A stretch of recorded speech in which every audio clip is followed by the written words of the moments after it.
To Evan, my hubbly, my comic relief, my good man, you truly are all of these things and more. Thank you for always listening to me, for talking me off the ledge, for making me laugh, for appreciating the things I do. You make me feel loved, and I love you for all that you are and all your other good qualities. I'm a softie. So that's what I mean by appreciated and admired. Seeing him the way he wants to see himself. He's not perfect all the time. We're not pretending that. We're not forgiving men for unforgivable sins. We're talking about when you have a good one on your hands, to make him consistently feel accepted, appreciated, and admired is the thing that makes him want to stay forever. Hey, this is Marc, Katz, dating coach for smart, strong, successful women, your personal trainer for love. Welcome back to the Love You podcast. I am excited. I'm always excited about my job, but I also happen to be in a really good mood today. I had a wonderful weekend. I was coaching my son in basketball. We lost. It was brutal. I was on the sidelines for his football championship, and he scored a touchdown, and he was in the talent show. It was a big son weekend this weekend, and all that kind of family time and board games on Sunday just makes me really happy. It has nothing to do with dating coaching. I just happen to be a human being who has a podcast, so I figured I would share it with you. If you enjoy this podcast, not the ruminations about my family, but the dating advice I give you, please be kind. Share a positive review on Apple or Spotify. Subscribe if you're not already subscribed so it shows up in your feed. If you're on YouTube and you're watching, click on the bell, get notified when new content comes out, all the things. And if you care enough to leave a positive review on Apple or Spotify, that really goes a long way, not just the little 5-star button. If you are serious about love, at the end of this conversation, I'll tell you how you could apply to love you and find a relationship that makes you feel safe, heard, and understood. Today's topic is something that I've done before, but way, way, way, way back. I've done over 300 episodes. So this took place even before I even had a podcast. This idea that is often felt but rarely articulated. And here's the central thesis. Men are about feelings, not about looks. And I know that is often met with like scorn or derision. Wait, men are not about looks? Have you met any men? Listen, I want to grant this because I'm not an idiot. I don't have my head buried in the sand. I am indeed a man who tries to represent a certain slice of men. If a man doesn't find you attractive, this whole thing is a non-starter. Dating's a non-starter, but the same thing goes for women. If you don't find a man attractive, dating's a non-starter. So we're talking about having a baseline of attraction for any relationship that is potentially viable. And what I could tell you definitively is that, yes, looks matter in that we're all wired a certain way biologically, and we're all a little shallow, and we're all sexual creatures. And that is not going to determine whether you have a happy future with someone. What determines whether you have a happy future is everything that happens afterwards. And so I want to reframe what men are like and why their feelings are more important than anything. So much effort is spent on the part of women to look a certain way. Right? I mean, think about what is it? Probably $1 trillion beauty industry, right? And a good portion of that beauty industry is not just women dressing up for themselves. A good portion of it is how they attract guys. And again, I don't want to pretend that is in and of itself silly, because it's not silly. It's a piece of the puzzle. It's just not as big a piece as everybody thinks it is. Yes, are men about youth and beauty? Sure. An old OkCupid study talks about how guys left to their own devices will look for women in their early 20s. It doesn't matter if he's 30, doesn't matter if he's 40. He's still going to look for the youngest, prettiest women because that's what draws his eye. But there's a difference between looking at a 20-year-old and thinking of marrying a 20-year-old. Those are two very, very different stories, especially if you're a guy around my age. So another way to look at this is think of you, because maybe you're an attractive woman, or ask any guy friend that you know who you respect. Have you ever broken up with an attractive woman? Every man is broken up with an attractive woman, probably a lot of attractive women. And if you are an attractive woman who's been broken up with, you understand, which just goes to prove the point. Being attractive is more powerful and useful than if you are objectively unattractive. But being attractive is not the ticket to a happy life. Beauty gets you in the door. But if you're with a quality man, a guy who has some depth and character, not just a guy who's a pair of eyes and a dick, he's going to choose you for completely different reasons than that. And so the things that I want to share with you today are the three primary reasons. And this is a good portion, not a good portion, but an important idea that's in my Love You program that we introduce in the second half of the course on relationships is, if we talk about in every Love You podcast, what a man needs to do, which is to make you feel safe, heard, and understood. Here are the three adjectives. Here are the three things you need to make a man feel for him to want to spend the rest of his life with you. Number one, accepted. And what do we mean by accepted? Accepted means you know his flaws, but you don't focus on them. That's huge. And it's like parental love. It's unconditional love. Ask any parent if they know what's wrong with their kids. They'll tell you the truth. They don't think their kids are perfect. But do they love them deeply and unabidingly and unconditionally? Absolutely. So no one's asking you to think that your guy is perfect. That would be fantastical. But realistically, what a man hopes is that you see him for who he is and that you love him anyway and that you don't focus on what's wrong with him. The next thing that I think it's important that women do for men is appreciate them, especially if a guy is a masculine guy, but even if he's not a masculine guy. Men want to feel appreciated. And again, this is not gendered. Men also want to feel safe, heard, and understood. So let's not simplify it. All right. But men really want to feel appreciated for what they do, which is why when a guy does engage in conventional courtship behaviors and he reaches for the check, right? Don't just sit on your hands and take it for granted. Appreciate him vocally. Maybe reach for the check. Maybe insist on picking up the check from time to time so he doesn't feel taken for granted, because appreciation goes a long way. If masculine is doing, how can I make her happy? You don't need to do as much to impress him.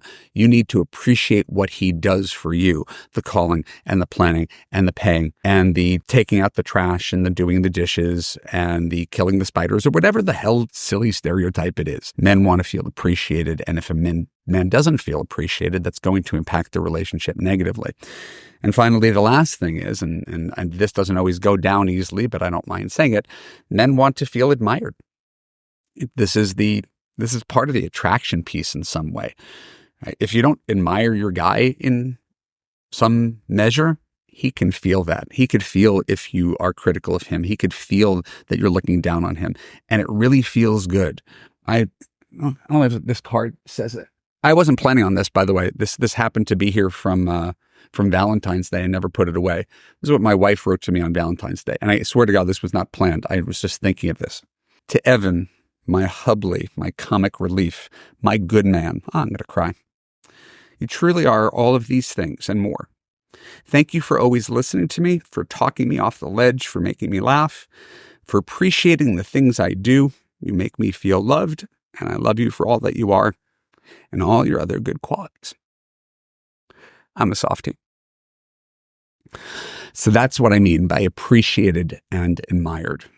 Seeing him the way he wants to see himself. He's not perfect all the time. We're not pretending that. We're not forgiving men for unforgivable sins. We're talking about when you have a good one on your hands, to make him consistently feel accepted, appreciated, admired is the thing that makes him want to stay forever. All right.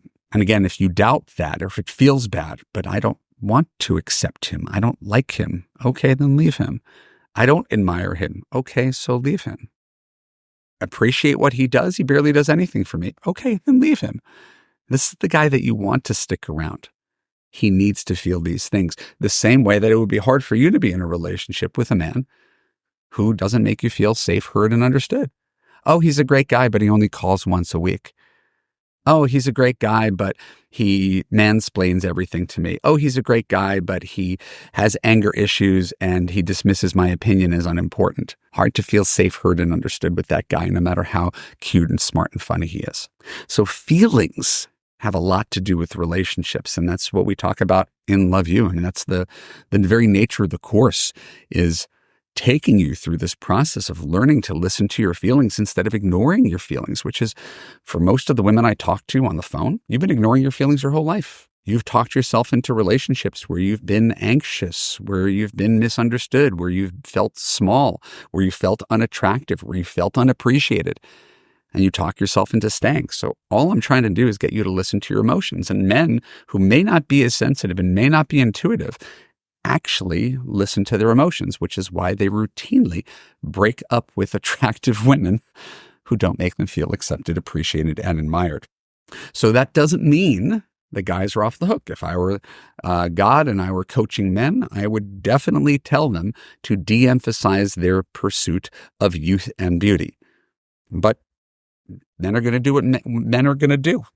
Right? They're going to still look for youth and beauty, the same as no amount of dating coaching in the world, no amount of free podcasts is going to stop women from going to men's profiles and checking to see how tall they are, checking to see what job they have, checking to see their education level, checking to see their income level. No amount of me waving my hands is going to change that. Right? But men do it at their own peril. If a man values youth and beauty above all, and he ignores accepted, appreciated, admired, well, then he's going to spend a lot of time complaining about women are so crazy, like stupid guy stuff. And women, if they venerate a guy who's tall, rich, handsome, charismatic, above all, above character, kindness, consistency, and communication, they ignore their own feelings, and then they end up in abusive, neglectful marriages. But at least they got an amazing guy that they could show off to their friends. So really, dating and relationship coaching is just about tapping into your feelings. The thing that I did just now, where I read my wife's Valentine's Day card and I immediately came to tears because of it, that is kind of, to me, the meaning of life, right? I didn't choose my wife because of her resume. Virtually everybody I coach, all my high-achieving women clients, are more impressive on paper than my wife, who had a career. She's bright, but she never made more than $60,000 a year, right? She was never the boss of her own company. She never even had company health insurance for 16 years. She chose to be a stay-at-home mom afterwards. So, resume to resume, virtually everybody I coach is more impressive. But the way my wife makes me feel, my God, it would never occur to me that I'd be happier anywhere else. So I meet gorgeous women frequently. I meet impressive women frequently. I meet brilliant women frequently. It is my job. So why do guys like me choose women like my wife? Feelings. And there's a book, going on a tangent, but there's a book written by Lori Gottlieb, who's a friend. She's the Dear Therapist columnist for The Atlantic. She has her own podcast, really great best-selling book called Maybe You Should Talk to Someone. And her previous book was called Marry Him. And I coached her throughout the writing of her book. And maybe 50, 60 pages in, she talks about when she met my wife. She described her as objectively average in writing, in a popular book, right? Which could be certainly read as offensive, and we had a conversation about that. But she was scratching her head. Why would this guy, who I think is impressive enough to be with a woman like me, choose someone like that? And that's one of the things that a lot of women have trouble reconciling. Men are not choosing you for your credentials. You could be proud of your credentials. We're not asking you to walk back things. No one's telling you you should be a stay-at-home mom to get a guy. That is not the message of this. You can be a badass businesswoman and still make a guy feel safe, heard, and understood. There's no contradiction in terms. Accepted, appreciated, admired. There's no contradiction in terms. It's really just a focus. Who are you being that makes him feel what he needs to feel, that he doesn't get from his friends, that he doesn't get from work, that he can't get anywhere else but from you? So I can't change men. If I understand the biggest problem everybody has, but Evan, there's no good men. You go on Bumble and it's a shit show and all the guys are losers and liars and players. And, I've heard it. All I will say, every podcast, even if you're right, even if 90% of men are not worth your time, that means 10% are, right? And it's not a game of musical chairs. It's not like everybody's going to go for those 10%. Most women are going to waste their time with jerks because they're cute or smart or rich. So when you dial into the idea that all it takes is one guy to make you happy for the rest of your life, and you understand this intellectually because you're listening and you're kind of nodding your head, but you don't know what to do or how to get there, that's why you reach out to me, because I help women achieve their dreams of finding a relationship where you can make him feel accepted, appreciated, and admired, and he can make you feel safe, heard, and understood, and vice versa. And you could truly live happily ever after. My name is Evan Marc Katz. I'm a dating coach for smart, strong, successful women. I thank you for listening to me and my ramblings and my uncanny ability to burst into tears when I talk about my wife and family. Please, if you enjoyed this podcast, subscribe on Apple, subscribe on Spotify, leave us a 5-star review or write a couple sentences about what you like about this podcast. If you're on YouTube, make sure you subscribe, click the button to get notified when new content comes out. And most importantly, if this is your lifelong struggle, if this is your existential question, and all the therapy you've done and all the books you've done have not gotten you where you want to go, please go to www.evanmarckatz.com/apply. Put in your name and email address, watch a video on how you could fix your pro-good man picker, and book a free breakthrough call with me. We'll figure out what's not working in your love life, what you'd like to see happen in your love life, and plot a course so you could finally get the relationship that you deserve. Thanks a lot. Talk to you soon.